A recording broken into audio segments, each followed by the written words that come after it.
It's okay. Got the camera side. Other side. All right, we're ready. Okay, good morning, everyone, and welcome to the Oswego County Industrial Development Agency meeting of May 31st, 2023. And before we begin with our meeting, I'd like to ask our CFO, Kevin LaMontagne, to introduce the staff present. And then I'd like, I'm appointing Tricia Peter Clark as our Secretary Treasurer, and I'm going to have her do a roll call vote of all the board members to ensure we have a quorum. Great. So, Kevin? Thanks, Gary. Good morning. Today, at the moment, we have no guests in the room. As far as staff, we have Austin Wheelock, the Chief Executive Officer of the agency, myself, Kevin LaMontagne, the Chief Financial Officer of the agency, and our General Counsel, Kevin Caracoli. Back to you, Gary. Okay, thank you, Kevin. And Tricia, board members? Mr. Canali, Present. Mr. Greco, Present. Mr. Schick. He's not here. Absent. Yep. Mr. Stahl. Here. Mr. Toth. Present. Mr. Trimble. Present. Ms. Peter Clark, present. Okay, so we have a quorum. All right, so let's begin with the meeting. In the portal, you got the minutes of the April 27th, 2023 meeting. Hope everybody got them in the portal and had a chance to review them. Are there any, can I get a motion, a second on the minutes, please? I'll make the motion. Second. Motion by Tim Stahl, seconded by Mark Greco on the minutes of April 27th. Are there any additions, errors, or corrections? All those in favor? Aye. Opposed? Okay, the minutes are carried. And the notice of the meeting was in the Palladium Times on May 17th, 2023. The Treasurer's Report, the fiscal year-to-date of April 30th, 2023. Again, they should have been on the portal, and I hope everybody had a chance to open it up and review it. So can I get a motion on the Treasurer's Report? I'll move it. Do I have a second? Motion by Barry Trimble, seconded by Nick Canali on the Treasurer's Report. Are there any questions or comments on the Treasurer's Report? Gary, I have a few minor comments. Just take a moment. Yep. One thing to note is that we have now received the vast majority of the IDA's share of the county's share of our pilot payments, the 10% in other words. And you'll see that in the on the P&L, and it shows up on in other income. It's 2770.4, about 2 inches from the bottom, showing 222,899. So as we finalize all our pilot payments to the county and so on, we'll reconcile that figure, maybe tweaked for next month. But other than that, we don't have a lot of action on the revenue side. We haven't had any major closings or anything with significant revenue in the last month. But so far, so good this year. And as you look at, for example, the bottom line, you have to remember that we do have the $103,000 of additional expense where we funded Operation Oswego County for the one-time secession expenses. So that's all I had, Gary. No, thank you. Any other comments or questions on the Treasurer's Report? Just, Kevin, you said that 266,522 is the number? Wait a minute. No, that's too high. I lost it here. Oh, okay, I see it here. It's down in the other income expense. Yeah, yep. Pilot share with county 10%. Real quick, the dollar change that we had at the top there, is that the 266 number? That's just the increase this year over last year with application and admin fees. Is that predominantly because of the couple new projects we could talk about over the last? On the income side? Yeah. I'm not following you completely. I'm sorry. Yeah. Top line, page 1, P&L, August 22 to April 23 Yep. versus August 21 to April 22. Dollar change, pretty substantial. Oh, increase. right, on the fees, yes. Yeah. So, all right. We've had a better year this year than we did last year. And typically, that's just related to timing of some of the projects that were, 21 projects got pushed into this or 22 projects got pushed into this year. And so they're, but yeah, we when we provided you the estimates and everything for this year, we're pretty close to where we were, a little bit above it, but we knew that this was going to be a better year. And last year was just sort of a non-typical year.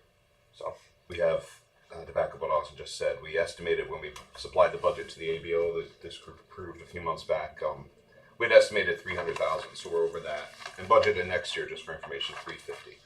And so right now at this time of the year, we don't see, there may be one more closing, like a straight lease transaction closing is what I'm talking about, which generates fees. of any consequence. But also it may not close, which is TDJ Properties.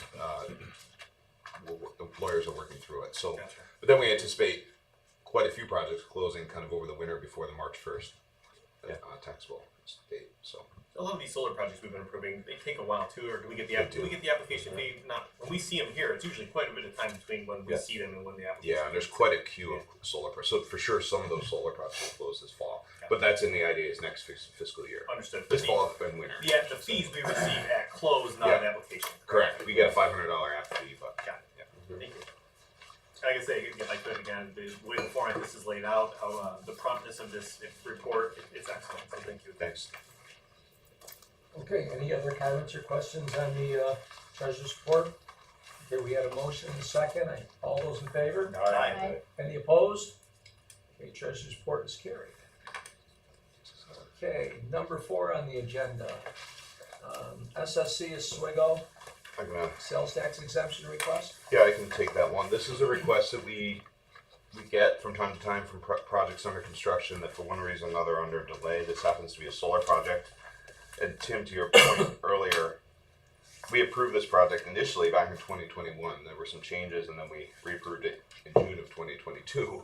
Now this is the one behind. If you're parked in the corner of the Lowe's parking lot, you kind of see it down there on Coker Road, I guess it is. Kosher Road. Thank you. You can tell I'm not from Oswego. And anyway, it's under construction. We noticed from working in the industry that there have been significant delays of components, solar panels, other things needed for these farms, with all kinds of things. Supply chain, China, COVID, you name it, demand, because so many of these solar farms are being built around the country. So the project has been delayed. They've asked for an extension of their sales tax exemption. It was originally set at closing to expire on September 2nd of this year, and they've asked to extend it until June of next year, which likely would be a little extra time, but we always try to bake in a bit of cushion for unanticipated delays. And the amount approved originally, and they have not asked for any change in the approved amount. That's $263,280, and they're actively using it now. We know because we've been in touch with the construction manager at the site. So that's the request. It's basically to extend the exemption that we had previously approved. Any questions? I mean, I'm asking to extend the dollar amount. I mean, it's No. just the extension Yeah, of the timeline. correct. So. Yeah, and we'll charge a $250 fee for this. There will be Barclay Damon legal costs, but the company would pay all of those for the new ST60 that has to be filed with the state and some other documents. Kevin, can you clarify? There is a minor fee to the IDA as well for this? Yeah, there's $250 fee, basically administrative fee for changes like this. Cover our time in the office. Okay, can I get a motion and a second on the sales tax exemption extension request? I make a motion. Motion by Tricia Peter Clark, second. Seconded by Nick Canale. Is there any more questions or comments or anything on this extension? I don't know if it's an appropriate time to raise this, but at the last meeting, I threw out the idea of maybe lessening the amount of breaks that we give these solar companies for coming in, particularly the sales tax, which equates to be more than what the pilot agreement is in the end of the day. We given any thought to that? I guess I'm throwing it out there. I mean, I have no problem with extending this one, but as we move forward, I think that we should maybe have that conversation a little bit deeper, whether it's possible to just, and I know you said we might not even be able to impact it in any way, but, just a thought, throwing it out there. And I think there's two ways we can look at it. We can look at it on a case-by-case basis based on each project, or we can, look at a larger overall policy change or something. I guess what I'm asking, is there a flavor in this room to do that, or you're comfortable with what we've been doing so far? Well, and I guess I would ask you, Kevin, like if we are picking one project over another, isn't it kind of could be deemed as like a discriminatory thing versus Well- having a policy that says this is kind of what our take is as an organization, blah, blah, blah. You open yourself up to an arbitrary decision-making process Right. by picking and choosing, right? That was So my either concern. establish a policy that can be applied, maybe there's an exception for some extraordinary circumstance, but if you have a policy and you stick with it, then you've got less of an argument by critics that you're being arbitrary, you're picking kind of winners and losers here. The other issue though, I mean, just flipping to my municipal hat, and I understand this is a board that controls the sales tax, but a lot of communities need to think a little smarter about hosting these, and they actually do have some tools to utilize. One of the things they can do is start charging themselves some additional hosting fees for putting these solar farms up. The number one example I've been reading about more recently is contributions to what are being called parkland fees. So in other words, because they're taking up such wide swath of land that could be used for subdivisions or some other municipal purpose, that the company has to pay a fee to basically for the privilege of putting the property on this wide open land so that nobody else can develop it for the next 30 or 40 years, right? And the fees are not insignificant. And in some cases I've read, and this is all New York State, it is charged by either acreage or megawatts, and we're talking tens of thousands of dollars in many cases. And again, it's typically put into a municipality's general fund or actually a dedicated fund for parkland development. So, you know, you use that money to develop a municipal park somewhere else, but the solar company is paying for it. The biggest criticism I'm hearing, and I think we all hear, is that what does the local community get out of these projects? Right. And that's one way of Sure. funding it, but it has to take each municipality to do something like that. And I don't know if the county can take a lead on something like that, but you know, It's a suggestion. We can yeah, make the suggestion. it's worth Yeah. considering. If you don't mind, I know I was going to bring it up under business, but it makes sense right here. The county is going to be reinstituting its county planning board. That could be one of the agenda items for that group to take up. I was going to mention if there are people here who know of folks who are interested. It needs to be a pretty broad representation across the entire county, but it's something to keep in mind. I've been looking for items to put on the agenda for that group, so that could be a good discussion topic. Yeah, I know in other counties with projects like Onondaga County and other ones that I worked with, you know, they did what Kevin was talking about. They had what they call community benefit agreements or community host agreements. And what was okay, you're coming in, you're getting this. What are you going to do for us? And it was up to the county or municipality to say, this is what we're asking for. And it could be a parks, like Kevin said. It could be a lot of different things. And they're still coming, Oh, right? yeah. They're still coming. So Absolutely. it doesn't seem to be a bump in the road at all for them Sure. to have. I wonder if the sales tax would even be a bump in the road. For Well, them. and I guess To some extent. in that regard, then I'm suggesting that if the company gets a sales tax exemption, they're going to pay it somewhere else, right? Right. So it might make more incentive, but there's got to be a coordinated effort here because you don't Right. want Agreed. you know the you know town X to benefit because they're on top of it Right. and putting in this parkland fee, but town Y Yeah. doesn't, and so. Maybe that could be something then at the county level that makes it an even playing Sure. field across the board. Could we look into, I mean, these have been around for a little while now, right? We've gone through a few years of this. Could we do some research and develop some best practices a list of action items that we could present to the towns and say, hey, if this is something that you want to address? I don't know if the county planning board can take authority over these types of things. I mean, it seems like a local government function to me, but suggestions could be made and lay out an overarching theme that everybody can try to follow similar practices so that it's not a hodgepodge. Good. And I think we're a little late on this, right? This should have come right when this solar surge started. We should have kind of set a policy. I don't think anybody knew what direction we should go or how it should work. I remember when we started drafting our local law. Or how expansive it was gonna get. Right. Too. Exactly. I think we had 2 or 3 projects come and we didn't know, hey, is this going to be it, or is the hose going to open at this point? And the hose opened. So, Kevin, you were going to make a point? Oh, with that type of community benefit charge, could the county charge it and then somehow make it maybe develop county parklands or make it available to I the was thinking the towns same as thing. a shared fund or I'm something. saying that's a question for Rich and Kevin Yeah. and to see whether or not that's. Use it to It'd be do consistent infrastructure or across something the else. county. Yeah. Can we I like set that. a policy we've set a policy that says how we're gonna charge for the pilots, right? Can we set a policy that says for this type of project, we don't issue sales tax. I mean, is that discriminatory in itself, saying that we're not gonna give sales tax benefits to solar projects because they're solar projects, as opposed to because they're manufacturing projects?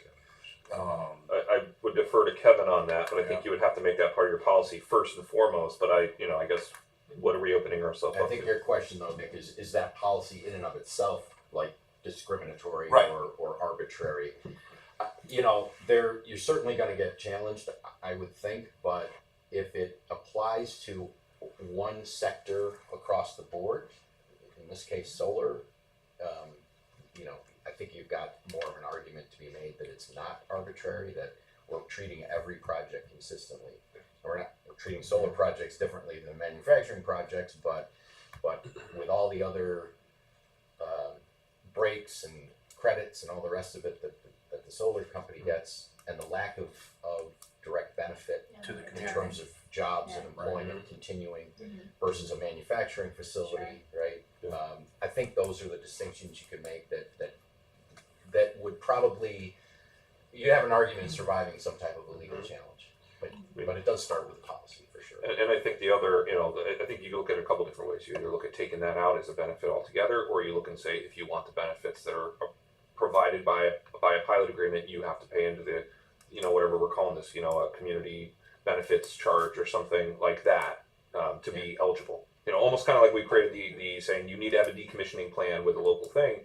We could make that another element of the actual policy. I like that idea One a or the lot. other kind of thing. Well, yeah, if you want the exemption on sales tax, you need to provide evidence to us, the board, that you've reached out to the local community and have carved out some type of a host community benefit. Maybe we don't get into what that benefit is, let the local jurisdiction Right, I like that. determine that, Yeah. because everybody's needs are a little Sure. differently, but show us evidence, just like we do with the decommissioning bond. We have that precedent, that. so I think it's something that could be added as an easier than just, and then, hey, if that satisfies it, then great. If not, then we, continue to look at what we can do to modify. And I think to Kevin, your point is that we can be more specific about this because it doesn't result in any kind of jobs and it's stationary. Once it's stationary, there's no other benefit to it, right? So we can be specific to that. Or you could also think about like the number of solar projects we've done and how much sales tax exemption do they have. Is there like a cap that we can say like we've reached that cap that we've identified as appropriate for sales tax and there's just no more? We could cap it, like maybe by megawatt, like we would allow a certain amount per megawatt, Right. or could So we use there's a it? couple things that we can Yeah. Well, think it's Could we use that as an it's incentive? already a deviation, right? So, at this point, we can set the rules. If we make it part of our policy, amend our policy, I don't know how you'd argue we're being discriminatory. It's the same to everybody and it's already a deviation, so. Policy was created April 28th, 2020, so we've had over 3 years. We can look at this. I think it's worth looking at. But I do think that that's a great idea because we've mentioned over and over again, what, other than the power that's being created, what is the benefit to the community that has to host these projects? So looking at how they can provide an additional benefit to those communities is I think there's precedent Strong. for this. I'm pretty sure I saw there's other ideas in the state that have done something similar, not to solar, but to other businesses coming in. They funded like art community projects. They funded things like that. They put money in from pilots into other projects, other job creation projects, and things like that. So I think there's precedent. I feel like I remember a story about an arts and cultural council that was funded through pilots just based on the way they set it up. So. Yeah, and I would say that this is not the pilot payment itself. This is an additional payment above and beyond, similar to, like I said, the decommissioning bond that they're having to pay into on a yearly basis. This is an additional payment they're making to either, I guess we look at the path of, does it go to the individual community or does it go to some other, county fund or something if the community doesn't create one? I don't know. That's We could have a fallback or something along those lines. right. If a I community think doesn't we also participate. need to have some type of a formula for how much this payment needs to be, because Mhm. otherwise it's arbitrary based on the community and what they can negotiate with these companies. I just right? wrote that down. Yeah. Sort of standard. Here's what I just wrote, and I'll research a little bit more and see if there's precedent or we're gonna, carve a path here, which I think we've got the basis for doing. But no sales tax exemption for solar projects unless the company demonstrates that it has entered into a host community benefit with the local government, and the benefit equals 50% or more of the sales tax exemption benefit. I like that. Yeah, You know? that's good. Yeah. So, Would that be something paid to in overtime, or is that a lump sum? well, they get the benefit immediately, right? Yeah. So it's still Can you worth do it them to in get terms it. of the benefit? Cause the benefits, however long it is, 6 months, 9 months or The other whatever. cool thing is that And would the size allow of us the to see project. how much, it would force them to report on how much sales tax benefit they're receiving, because we're not able to see that right now, right? They have to report that to the state, and we're getting that as part of Oh, yeah, audit okay. related things, but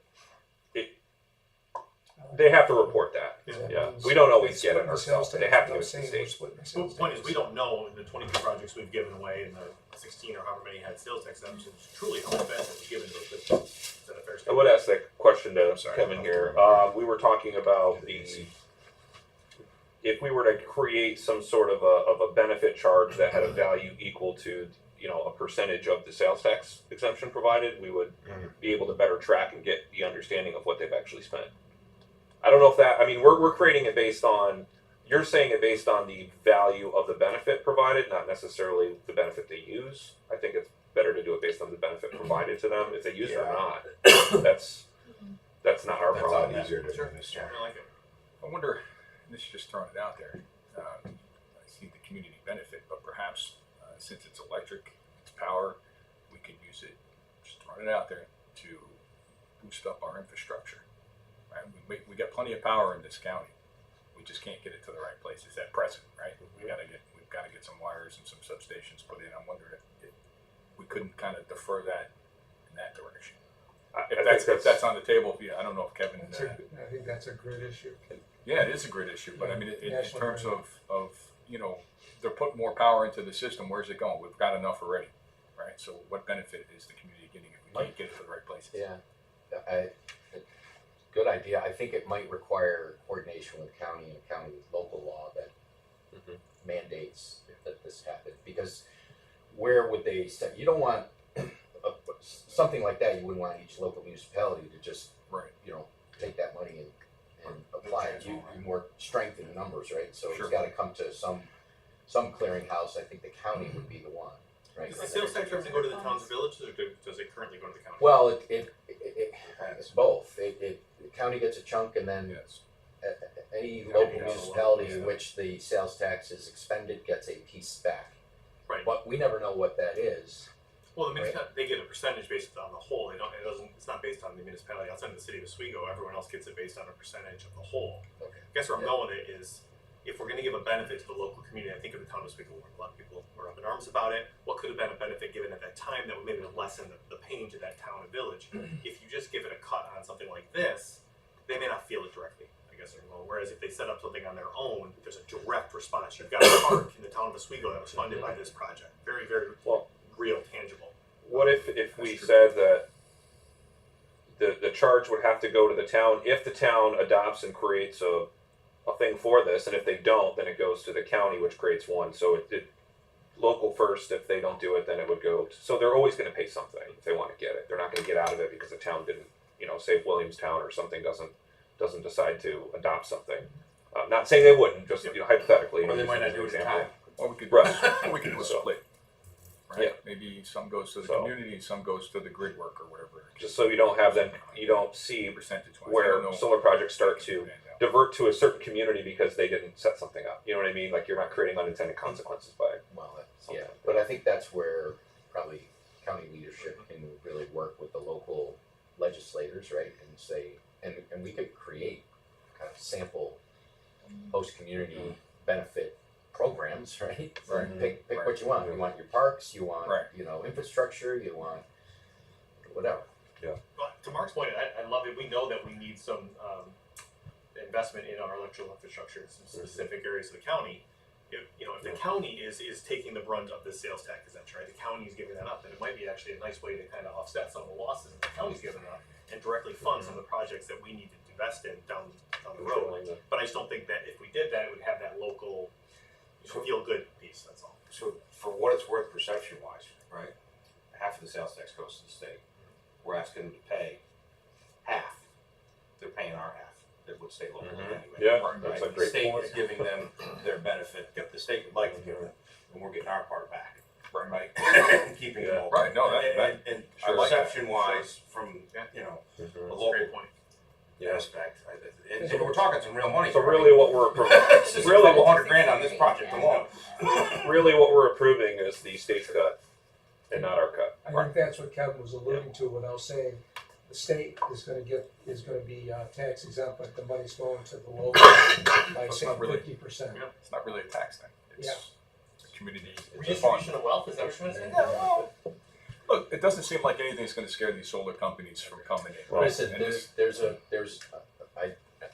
I can send you all the article because it's an interesting one, but I think it was the town of Clifton, which I believe is down in the Albany area, established this host community policy, and it was actually specific for parkland. They ended up getting somewhere between, I think it was $200,000 and $300,000 from one company, one project significant, right? for that, right? And so it's, So the towns it's are real actually money, seeing some, to your point. something out of this instead of just, hey, we're parking a solar project in your Exactly. backyard. Yeah. Yeah, I like that. Well, especially if you got a 50 megawatt coming down the road here in Oswego Town or something like that. Like, That's, real dollars. I didn't wanna, there's nothing that's come to us at this point yet, but I mean, we know those are out there in the future and those are gonna develop significant opposition. So if something like this could be developed to say, if you want this benefit, you have to do this, I then love that idea. then those communities do see something of benefit value back. Okay, that's good. Okay, thank you. That was a good conversation. So, we have a motion and a second on the sales tax exemption for SSC Oswego Solar. All those in favor? Aye. Opposed? Carried. Okay, number 5, Novellis Corporation. Consent to sublease. Kevin here, Coley. Or no, it's not, it's fine. So Novellis, reached out to the IDA. They are, contracting with Verizon to do a 5G small cell network that's going to be specific to the facility only. It's, there was some question whether they're putting up some type of a tower or anything. They're not. It's 5G. If you know how they're doing the 5G now, they're literally putting them on street poles in communities. The city of Oswego just signed an agreement with Verizon, so 9 or 10 different spots around the city are going to have these small cell boxes. Just looks like a utility box, pretty low impact, and that's just going to increase the connectivity for, in this case, Verizon users. So Verizon approached the Novellis, wants to do the same thing for its employees and staff. They're putting a small cell facility, literally affixed to the roof. It's not, there's no impact. The town of Scriba is likely not even going to require any type of a site plan approval because it's well within their footprint. It's, I don't recall which, I don't know if it's on the hot mill or. I think it's a hot milk. Yeah, I thought so too.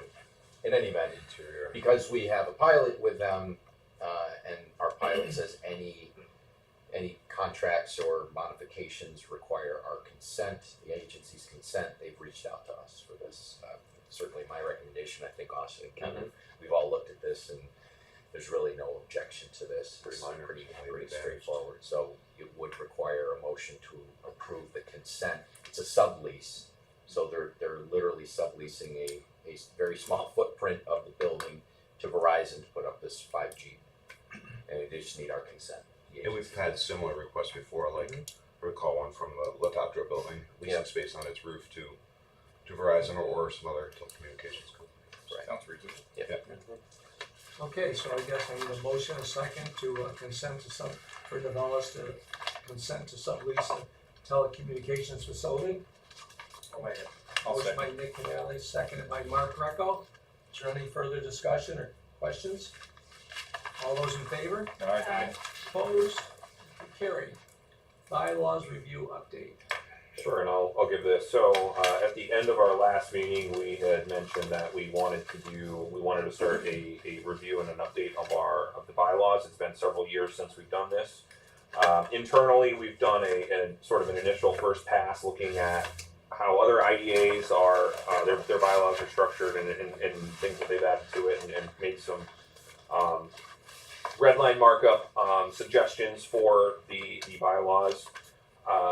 What we are looking to do at this point is, and I talked to Gary about this, is to hold a governance committee meeting in the near future and have this go through governance committee. It doesn't make sense to have the full board have to spend, significant amount of time on this during a board meeting. So have it go through governance committee, and then whatever the recommendations out of governance would then come to the full board for approval, either at our June or July meeting. So looking to try to get it done before the end of the fiscal year, which is July 31. So we still have plenty of time to do that, but we would be looking to, put that through governance, and we can have that meeting here at our office. We can do it through Zoom, however it makes sense for people. Governance is a smaller committee than the full board, so it's probably not too difficult to have it done in person. But. Most of the changes, at least to date, are cleanup changes. In other words, making sure it's consistent with what some of the ABO requirements are for committees. There is a requirement for a finance committee. There was a question.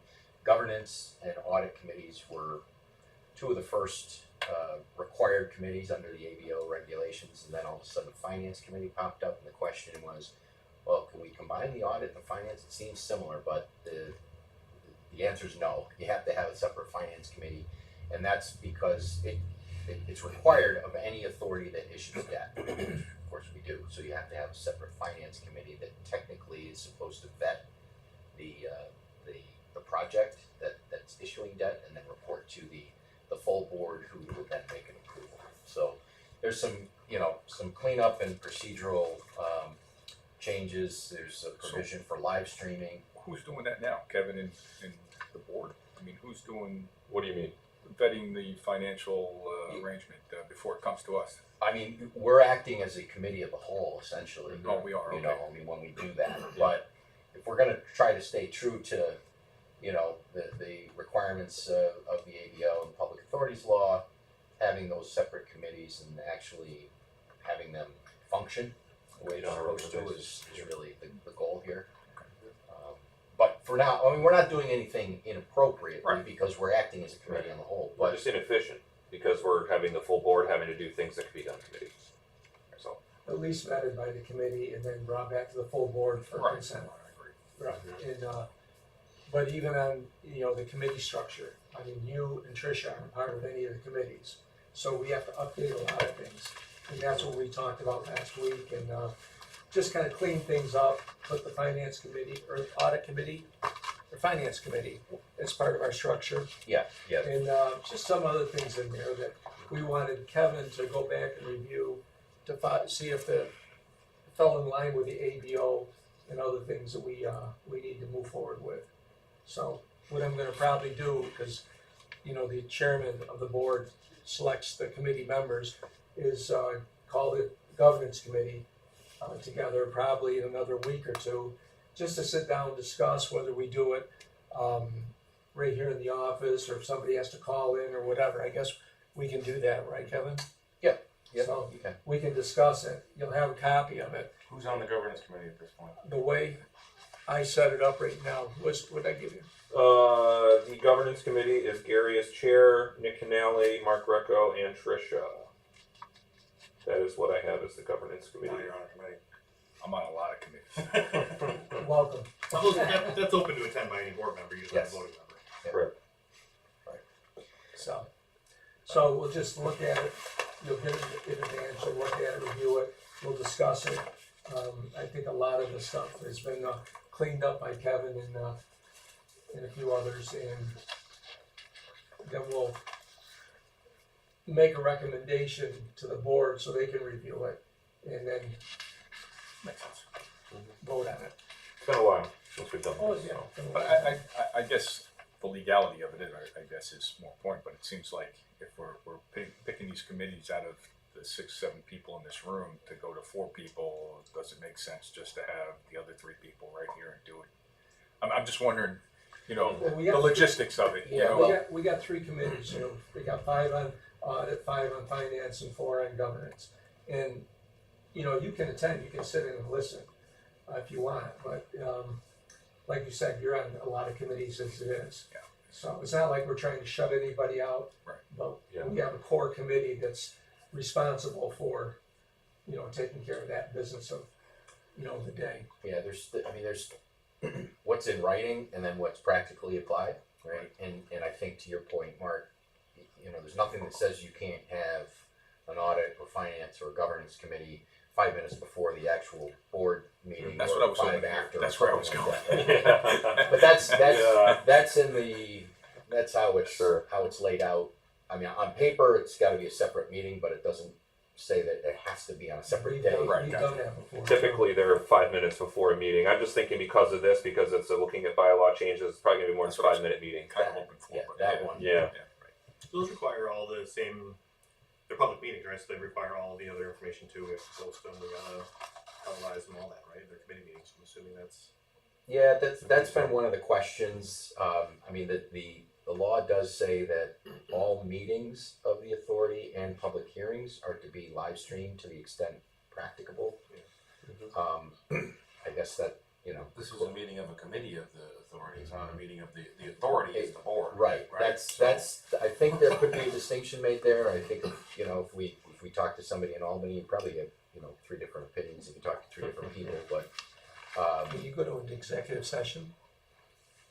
It's not related to You- bylaw. well, committee? as long as it meets the criteria for going into an executive session, which by and large is if you're discussing pending or threatened litigation or the hiring, firing, promotion of a particular person, the financial history of a particular person or corporation, all of those things you can go into executive session on. We don't have any unions, but collective bargaining negotiations you can go in to an executive session. But beyond that, you got to conduct your business in the sunlight. Well, the general meeting would be in the sunlight.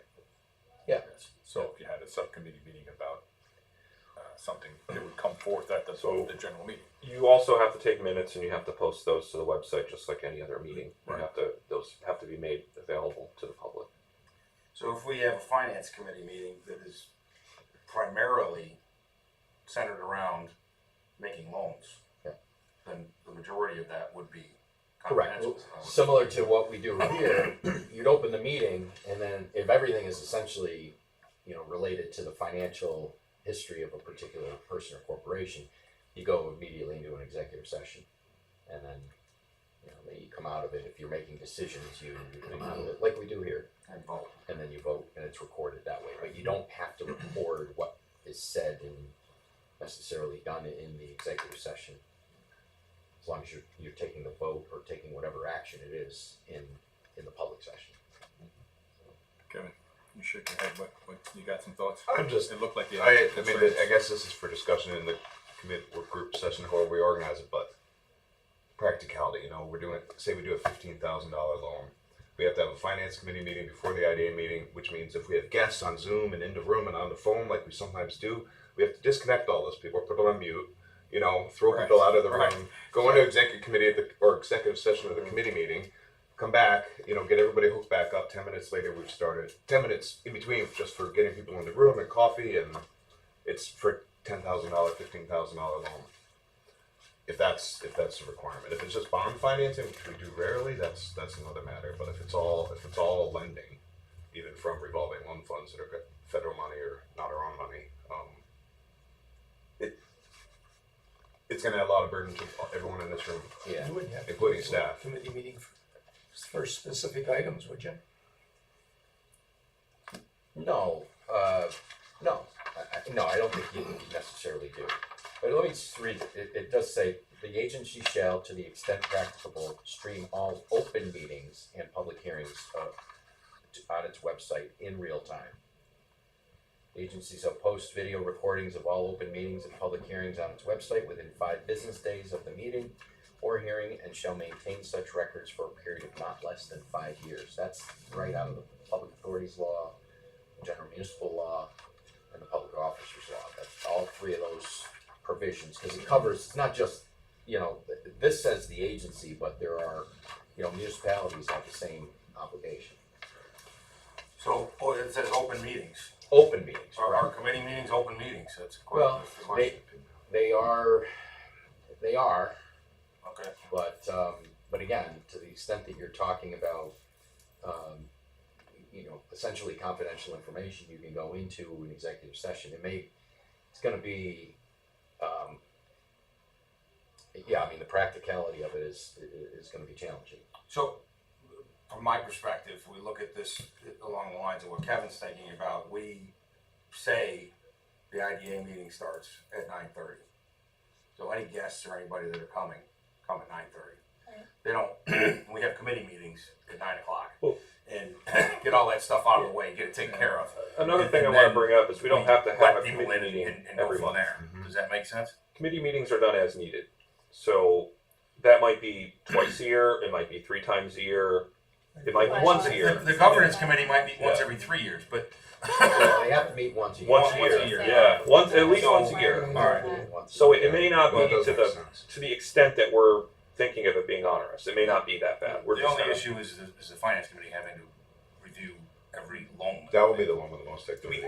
we have to do that? I mean, we haven't been, but is it required that we have a governance committee meeting that meets once a month, we need to do all the committees? You have, every committee has to meet at least once a year. Right, I guess what I'm saying, is Fulfill there, their what would mandate that every loan go through an additional review process? We've been doing it this way for a long time, and it seems to work okay. I don't think we're in violation of the ABO. If we had an annual finance and audit meeting, maybe where you reviewed the processes, you did it To me, once. that makes more sense. Yeah. Yeah, I don't think it makes sense to do it, to have the finance committee have to meet every time there's a loan. No. That is one of those things where you're trying to remove an inefficiency, but you're actually creating a worse inefficiency. right. So, but I do think on things where it's like reviewing the bylaws, doing the confidential board evaluation, those things should be done in committee. Where you're doing it, it's something that you do on a yearly basis, and it can be done in a consistent way. Things that are, if we have 4 loans that come in 1 month and then we have none come for 3 months, that's just sort of a weird thing to do. Have go through finance. My opinion, anyway. I mean, Yeah, it does. There's nothing in the finance committee obligations that require a meeting before you approve every issuance of debt. It's more policy driven. You need to meet to oversee the agency's debt and debt practices, recommend policies, review proposals for the issuance of debt, make recommendations to the board concerning the level of debt, nature of the debt. Right? It doesn't say you have to meet and approve every debt Okay. obligation. Makes sense. Yeah. That's better.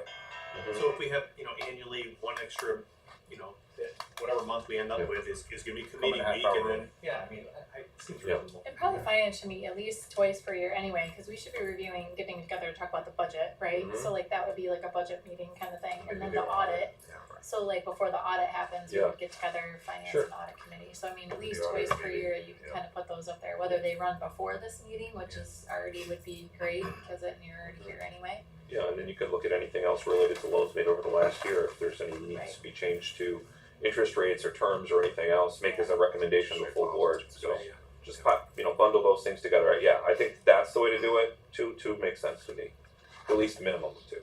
And then there's a lot of discussion, I mean, sometimes there's more discussion about budget, like we spent time as a board talking about the budget when we really could have kicked that around with finance before it came to everybody. That's my thought is sometimes we have meetings that run over 3 hours, and I'd like to try to. I want to be cognizant of your time and full board meeting, and hey, let's kick that to a committee to do it that way. All right, I want to bring this up real quick, because when I walked in, I was asked to sign something so I could be a signer of a check. I think we should relegate that to the finance committee personnel only, just throwing it out there. And then you don't want to serve in finance. I do not want to serve.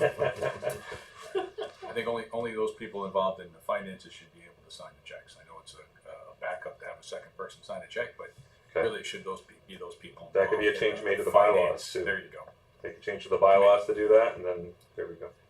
Want nothing to do with that. I don't blame For the you. record. It's more.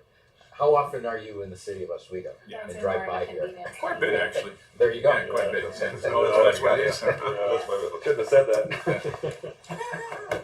I've been down a lot. There's one last final point, just as there's a lot of discussion about independent members too, how much independence and if you look at the current bylaws, why there's a specific date. A specific date's there because that's when the Public Authorities Law changed in 2006 to require a majority of the authority's membership to be independent, which in effect means you're you're not, well, you, for instance, anybody that's elected, an elected official of the appointing authority, there was some discussion, could, for instance, the mayor be a member of this board, any mayor? Yes, because even though they're an elected official, they're not a part of the appointing authority. You know, employees like Mike Treadwell could not be at least currently, could not be a member of this board. For 2 years, I think. 2 reasons. He's not a resident anymore, but if he was, it's got to be 2 years. He has to sit out, right? So there's certain things like that, but fundamentally, it hasn't changed. Is that the majority of your board must be independent. And the question is, well, what is an independent member? Sure. And currently, by my calculation, we have 5 independent members. I would say that both Tim and Mark are not. Even as an employee? You as an employee and the director of yeah, I think you still have not established an independence.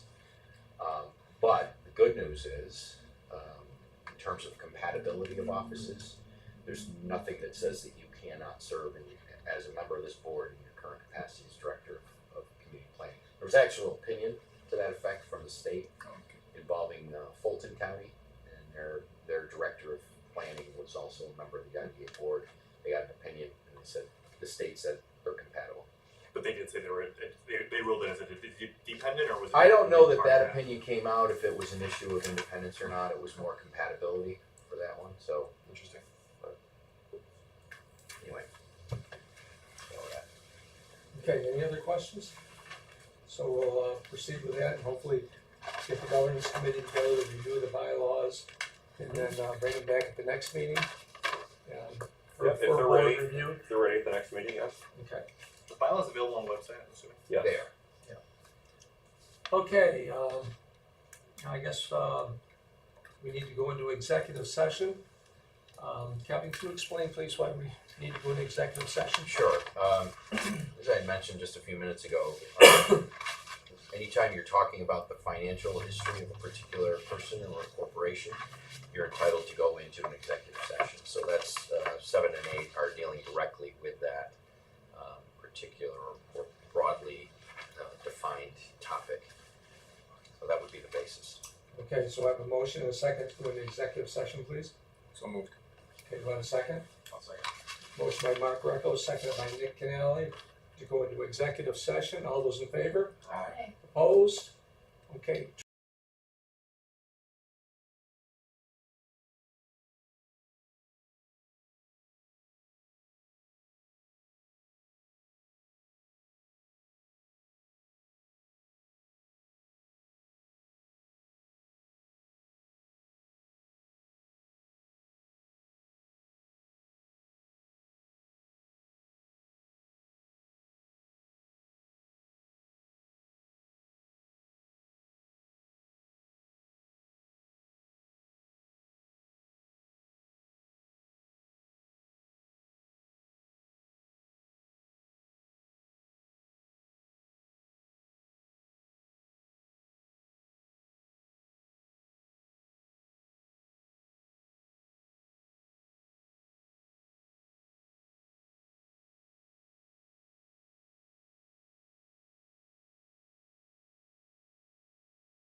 Okay, we're rolling.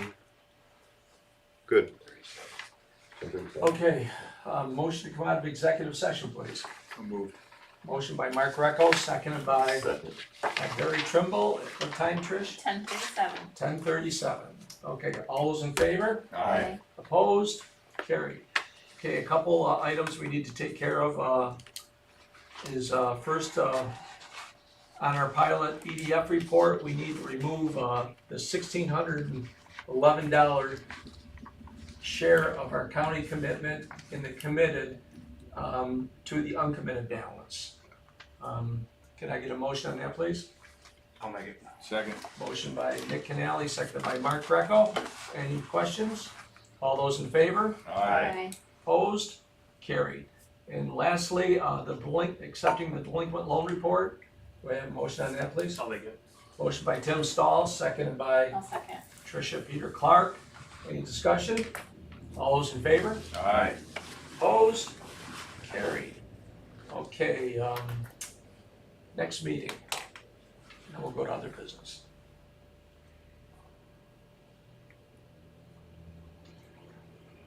We are working on several IDA applications at the moment that may be ready for that June meeting. I would prefer to do the very last week in June if we can, the 26th to the 30th, to make time for those applications to be prepared.